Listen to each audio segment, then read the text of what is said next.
Welcome back to the Upper Tier Podcast, the football podcast we bring you each and every week on the Dynamo Podcast Network. This is your show, the good, the bad, and the ugly, where we dissect down all the Premier League's weekend action.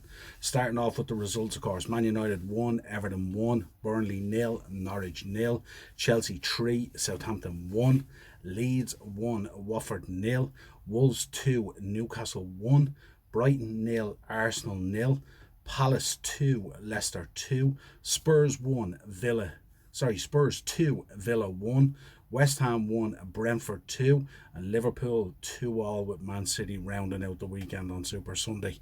Let's get into the good, starting off with Thomas Frank at Brentford. What can we say about this man? His players never give up from another late winner, up now to 7th spot in the Premier League. Absolutely the surprise package of the season so far.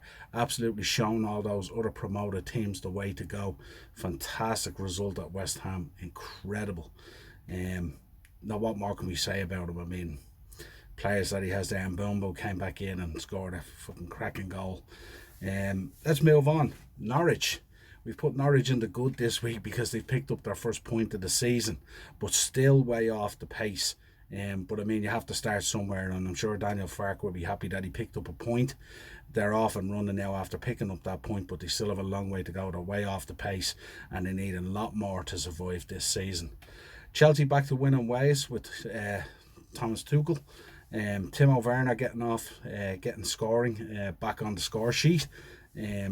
Interesting win. It was a close enough game with Southampton all the same, until Ward-Prowse got sent off. But once he got sent off, then Chelsea just turned up the gears and ran out 3-1 winners. But the Ward-Prowse sending off was absolutely pivotal in the game. Dominant enough display by Spurs against Villa. This was a game I was worried about for Spurs because I thought Villa in a decent vein of form. Spurs really struggling at the moment, but they seemed way off the piece. But it did take an OG to get Spurs over the line, so still plenty of work there for Nuno to do. But good that he's back to winning ways. Still with Dean Smith, still plenty of work to do with Villa. Seems to be win one, lose one kind of thing. They're still trying to find their kind of rhythm. But yeah, just Spurs again struggling in front of goal, but still a reasonably dominant performance in terms of creating chances, but not putting them away. Let's move on to the bad. Arsenal, coming off a great win in the North London derby there last week, you would have expected them to go in to give Brighton a good game, but as we know, visiting Brighton is never an easy task for any team. Graham Potter, so strong in putting his teams together and how he sets them up and stuff like that. Doesn't give away anything too easy. But again, this was one of these games where I thought Arsenal just kind of went missing in it. I thought Aubameyang was anonymous at times, and it was just a real struggle for them. Now, having said that, the conditions were absolutely horrible.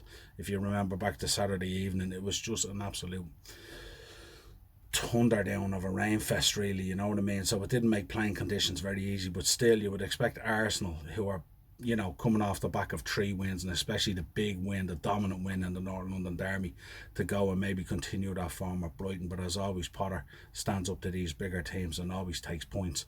So, not too good from Arsenal. Expected a bit more. Man United, poor display against Everton. I expected a whole lot more from Man United in this. They have been struggling. A lot of people calling them Moments FC. Interest in leaving Ronaldo out. Big call from Ollie. Don't know whether that's going to pay off. Serious questions to be asked. This was a depleted Everton side as well. Remember, no Richarlison, no Calvert-Lewin. Could have been a very different story. And even at the end with that goal, Yerry Mina very unlucky to be offside. But Ben Davies, you gotta absolutely, or Tom Davis, you gotta put that away, don't you? You can't square that to Yerry Mina offside. You got to put it in the back of the net without a shadow of a doubt and create a name for yourself there at Old Trafford, But again, Solskjaer escaping with a point. They probably would have expected a lot more at this stage. We're going to be dropping a mid-term report on Man United and a number of the top managers over the next 2 weeks with it being international season. So it should be interesting to see how that pans out. Everton as well, I thought side were unlucky not to take all 3 points. I thought they'd so much going for them there, and at times again you look at United, they look like the away side. Let's get into the ugly. I mean, there's only 2 places really, isn't there? Newcastle in serious trouble. Steve Bruce, the Geordie faithful, I think the support is gone at this stage, and I think Brucey has to go. Sad to see it, But I think that's just the way it's going to go now. I think, he's done everything he can do there. It looks like he's even lost the players at this stage. And a really, really, really poor result against Wolves, who haven't been great at all themselves. The other one is Leicester. Throwing away a 2-goal cushion. Rodgers with a poor start to the season. They're down in 13th. Trying to figure out what's going on at Leicester. I'm not sure themselves. They've brought in a number of really, really good players, but they still haven't slotted them in properly. But I really think Rodgers needs to go back to basics, and he needs to figure out what's going on at that Leicester side and what his setup is. And I thought throwing away 2 goals. I know Palace in recent times have been decent. They've been finding the net. But I just thought for Leicester, they really need, like, if you're 2 goals up, you got to shut that out, don't you? You can't be letting that happen. So Rodgers under a lot of pressure there at the moment, so it'll be interesting to see over the international break what he's able to put together and stuff like that. But certainly with the investment that they've made there and on the back of a couple of really successful seasons, 13th position is not the place to be, so you'd be worried about Rodgers there at the moment. I think he'll buy a little bit of time without a shadow of a doubt, but results really need to change and he needs to push up the table. This has been your good, the bad and the ugly show on the upper tier. Head over to YouTube, smash that subscribe and bell notification button. Audio versions of the show are available through Spotify, Podbean, iTunes. If you want to contact the show, we're on Twitter at @the_upper_tier.